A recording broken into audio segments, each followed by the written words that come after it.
জনাব শফিকুর রহমান তিনি বিএনপি প্রধান জনাব তারেক রহমানের সাথে সাক্ষাৎ শেষে তিনি স্পষ্ট করে বলেছেন যে তারা জাতীয় সরকার নির্বাচন পরবর্তী জাতীয় সরকার বিএনপির সঙ্গে জাতীয় সরকার গঠন করবেন এবং বেগম খালেদা জিয়া যে ঐক্যের পাঠাতন তৈরি করে গেছেন সেই ঐক্যের পাঠাতনে দাঁড়িয়ে আগামী দিনে রাষ্ট্র পরিচালনা করবেন। এখন আমাদের প্রশ্ন হলো, এই যে তিনি একটি অ্যালায়েন্সে আছেন, একটি সমঝোতায় আছেন, এটা একটি মৌলিক প্রশ্ন, আগামীতে জাতীয় সরকার হবে নাকি কোন সরকার হবে, এটা একটা মৌলিক প্রশ্ন। যেহেতু আমরা যে প্রতিদ্বন্দ্বী, একটি প্রতিদ্বন্দ্বী শক্তির সাথে গিয়ে উনি নিজে ঘোষণা দিয়ে আসলেন তিনি জাতীয় সরকার করবেন, তাদের ঐক্যের পাঠাতনে দাঁড়িয়ে রাষ্ট্র পরিচালনা করবেন, তাহলে এখানে আমাদের সাথে তো বিষয়টা তিনি ডিসকাস করেন নাই, অন্যান্য শরিকদের সাথে তিনি এককভাবে ঘোষণাটা দিয়ে আসলেন।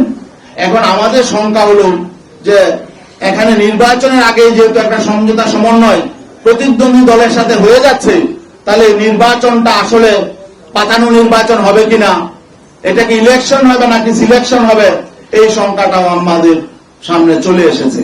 তো এই শঙ্কা নিয়ে আমরা তো আসলে মানে সহযোগী হতে চাই না কারো, আমরা চাই একটি প্রতিদ্বন্দ্বিতাপূর্ণ নির্বাচন। বাংলাদেশে স্বাধীনতা পরবর্তী যে নির্বাচনে যে কলঙ্ক হয়েছে সেই কলঙ্ক থেকে আমরা বেরিয়ে আসতে চাই।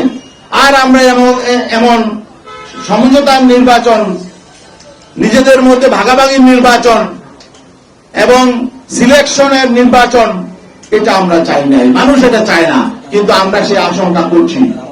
সেই আশঙ্কা থেকেও আমরা শঙ্কিত যে আগামী দিনে আসলে সুষ্ঠু নিরপেক্ষ গ্রহণযোগ্য নির্বাচন হবে কিনা, নাকি আমাদের সাথে ঐক্য করে তলে তলে আবার ভিন্ন রকম কিছু হবে, এই আশঙ্কাটাও আমাদের মধ্যে দেখা দিয়েছিল।